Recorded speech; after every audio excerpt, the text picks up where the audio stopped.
looking for something to fix. This one is token action Gordon. Taking James. Remote control James. And I need to find a remote somewhere. Oh, I think I remember I have a bag of remotes.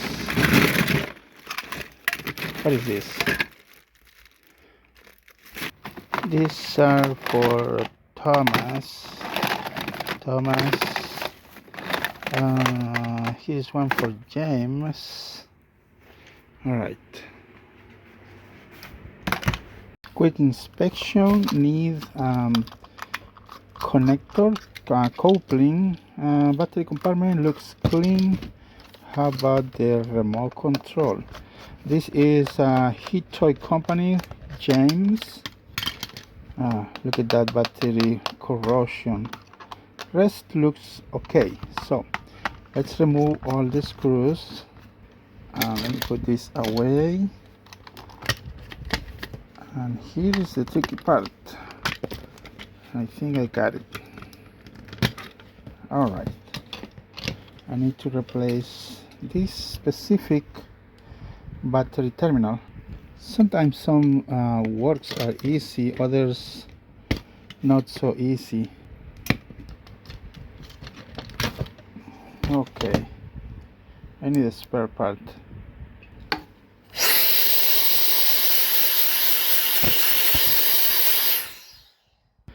I got the spare part.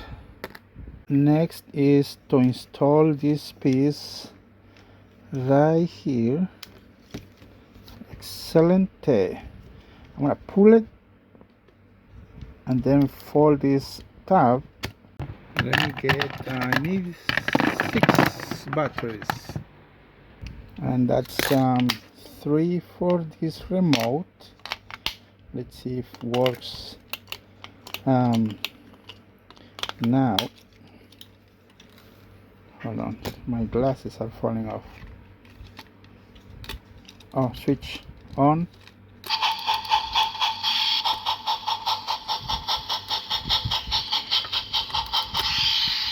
I think we have sound.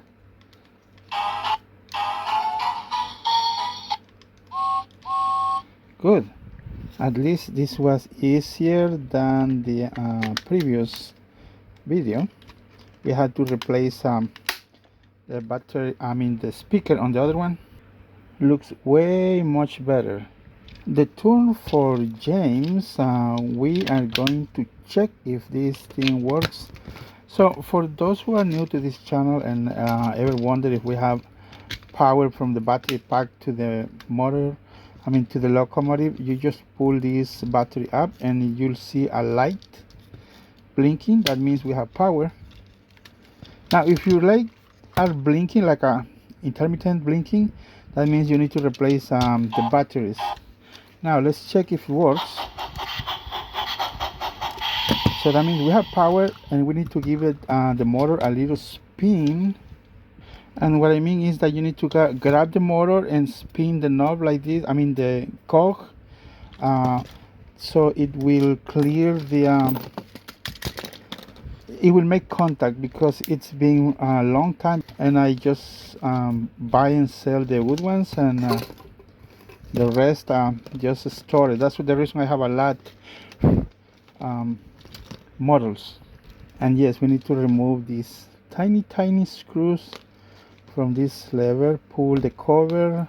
Actually, I'm going to pull the switch out and then remove these 3 screws. Now if the motor is completely dead, we might replace it. Okay, so here's what we gotta do. Let me see if this thing is loose. It's not loose. That's good. So we start spinning this inner part, the shaft, so it will make a little contact. And now let's try. It's working. So that's what it needed. Check again. All right. Since it takes time to remove all the components, I'm going to add some lube. Some people might say, but it's not needed, it's not noisy. Well, if it took you time to dismantle everything, why not to add just a little bit of lube? It will give you more lifetime on your motor. And before you continue to the assemble of this next part, make sure you let it run for 1 or 2 minutes just to make sure it will not stop working. Next step, this little switch should go in here. Then the tool for this little lever. Let me see if I can grab it with my hand. Yep. This cover. Make sure these wires run through this slope or gap, and put these tiny screws. Another test. Works. Yeah, I know those wires get like exposed, but that's the way it's designed. Can't do anything about it. Alright, we continue with removing these side rods. Careful not to hurt yourself with this thing. Things are very pointy and might poke your finger if you don't know how to handle it. Inspecting. Oh, there is a crack right there. I need to replace this piece. Check this out.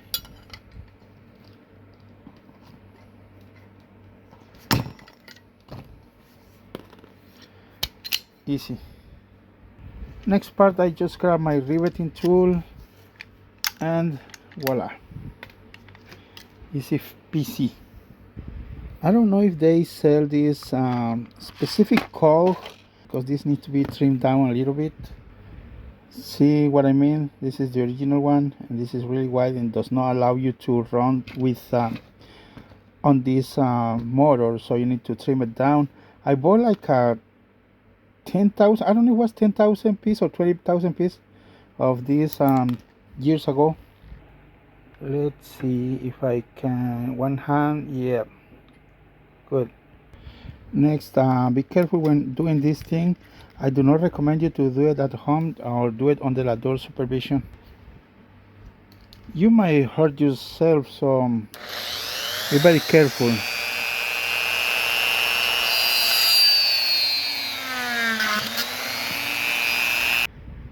Yes, it might look a little skinny, but it's the same size as the Mattel, same size.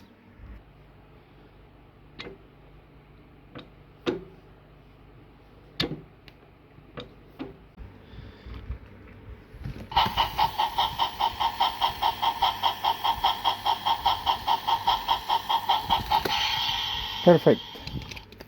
I don't remember if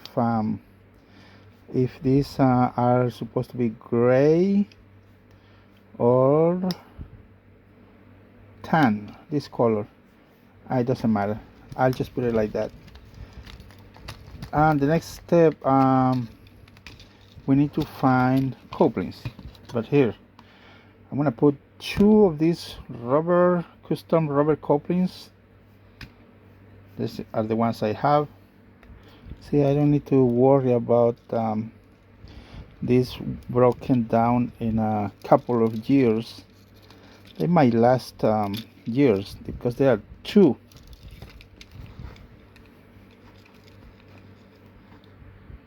See, I almost forgot this wire needs to run through this space right here.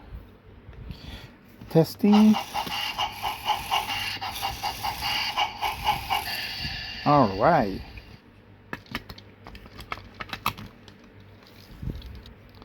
Don't forget this screw, very important. Good.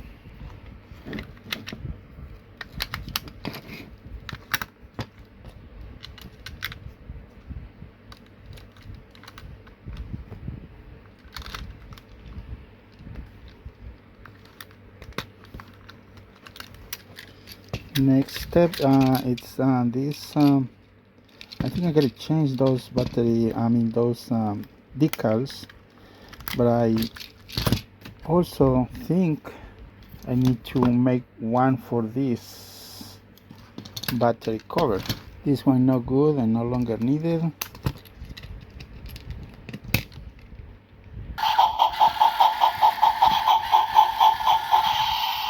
For the next part, I need to remove the batteries, make sure there are no batteries in the tender, and very careful handling this heat gun. So do not try this at home.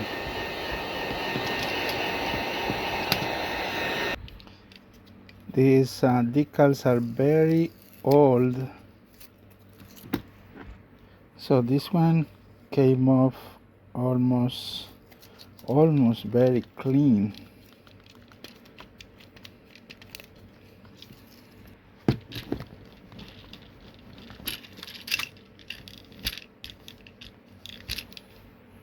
And now I need to find the decals for that James. This actually looks good, but I think I have one of those to fix somewhere.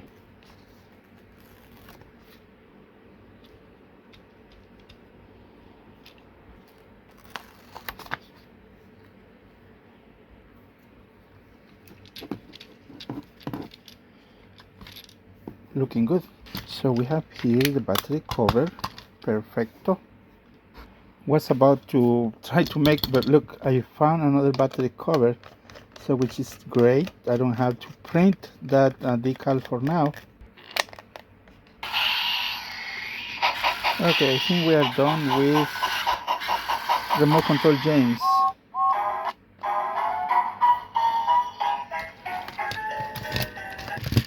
Excelente. Wait, you know what?